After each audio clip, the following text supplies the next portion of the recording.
Hey everybody, it's Scott Steen with winnersandwhiners.com coming to you from the Nick Ramparo studio on the expansive first floor of the Winners and Whiners Sports and Entertainment Complex to bring you today's Deep-3.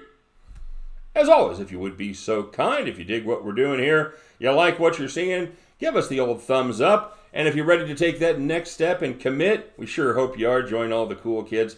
Give us the subscribe, and of course, don't forget to click the bell so you'll be notified each and every time we put up brand new content. And spoiler alert, we put up a lot of it, so you don't want to miss out. Make sure you get subscribed to our YouTube channel. All right, please don't forget to tell us what you're playing in the comment section. That's the most fun part for me, seeing what you guys are on, seeing what you got cooked up. If you see, I want to know if you're tailing me, you fading me. You got some other creative bets going your way. Whatever it is, let us know. Put them in there. When you get them right, we'll give you the shout out. You get enough of them right, just like Nick Ramparo, new daddy, by the way, you will be our capper of the day. All right. So, quick word about the shout outs, everybody. Had a little technical problem here at the house as we took I would say we took a direct lightning strike, but we took one a little too damn close for my taste, just right at the hill. And that pretty much put me out of power for about 6 hours here this evening. Good times. So, we will do double shout-outs tomorrow night, all right? My apologies for not getting the shout-outs completed, but you know what? When you're doing it by candlelight like Abe Lincoln used to do on his laptop, it becomes difficult. So, my apologies, double shout-outs tomorrow. Okay, great. Hey, let's do a quick recap of yesterday. Oh, no, we can't yet. Don't forget to check out winnersandwhiners.com, statsalt.com. You know the drill. Capsules every game, previews, picks. It's the best site there is, man, especially if you're going back and forth between baseball, football, NFL, college, maybe some basketball, NBA preseason, whatever it is, get yourself over there because it's a one-stop shop. We got predictions, and we have full game previews on every game going on in America every single day, all right, including about 60 to 80 college games over the weekend. So check out winnersandwhiners.com, statsalt.com. Check out our friends over there at pointsbet.com. for all your sports betting needs if you are in the states of Iowa or New Jersey. All right, now let's take a look at yesterday's action. The prop streak continues. Who's the prop master? It's me, everybody. Now it's just getting to be funny. I hope everybody faded the shit out of my props today as we went 0-2 on the props. We did. Well, we'll start off with the good news. We did have the Tampa Bay Rays at plus money there, picked up about 65 on our money. So yeah, we'll take that, and hopefully that'll be almost enough to pay for our terrible prop habit, as we had no score in the first inning. Nope. How about a home run in the top of the first, just to end that shit right off the bat? And the last vestige of the truly desperate prop better, we took odd for the score to be at the end of the fifth inning. And of course, Oakland couldn't just resist putting up, or Tampa Bay couldn't resist putting up one more run in the fifth to take it to 6. So, if you're scoring at home, and I certainly hope you are, I believe that takes our prop bet record this season to 2-9. Okay. Okay, so, well, good news, bad news. I don't know if you're tailing me or fading me, so that'll depend on what kind of news this is. But we're gonna lay off the props for a couple days. Oh, I can hear the groaning all the way here. So we'll get a chance to continue our miraculous streak next week. I may just flip a coin on a couple of props. All right. Oh God, props, you are not my friend. Okay, so let's. So we went 1-2 on the Deep-3. We missed on the. We missed on our premium pick. We had the under in the first 5, and that worked out about as well as our prop bets did. We had one team do exactly what we thought they would do, as the A's struggled against Charlie Morton, but the Rays did not struggle against Sean Manaea, as he really puked up his first bad start of the season. Good time for that, Sean. Thanks very much for saving that for us and giving us no glimpse at all that you would suck this badly when it counted. Appreciate it. So let's take a look at tonight's game, shall we? Let's start off here in the college ranks as the Georgia Southern Eagles take on the the South Alabama Jaguars. I am looking at the total here of 49.5, and I believe that number is a little bit low. Hey, everybody, who's ready to see 100 rushing attempts in a game, huh? Are you ready for that? Whew. Okay, we probably won't quite get there, but don't be surprised to see 85, all right? We're looking at a Georgia Southern team that has absolutely owned South Alabama in the last few years with their triple option. They have put up 179 points over the last 4 seasons.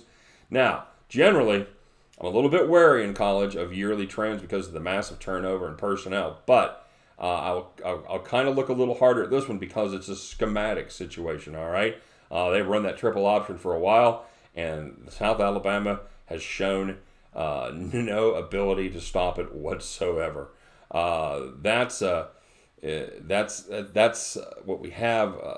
There's just no answer for the triple option. Now, I know a lot of people are going to look at South Alabama and their performance against Nebraska, where they held Nebraska to just 88 yards on the ground in over 40 carries. However, the Nebraska Cornhuskers lining up and corn-poning you there between the tackles, that is a very, very different running game from Shy Wirtz and the triple option. I think Georgia Southern's.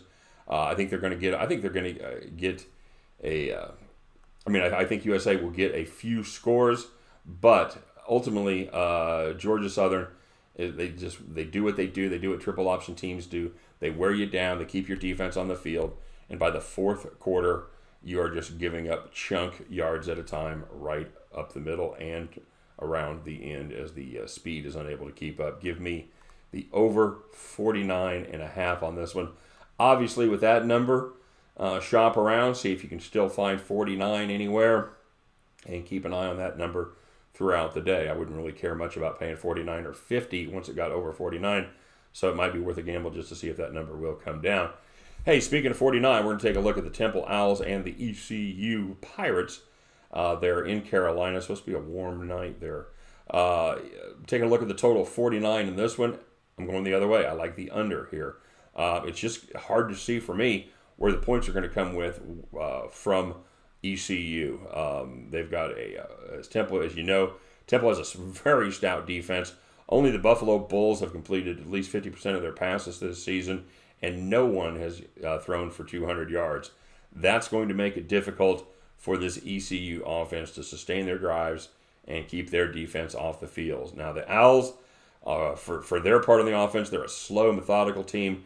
They're not going to beat you with big chunk deep plays, but they're another one of these teams that are just going to grind the defense to dust by the fourth quarter.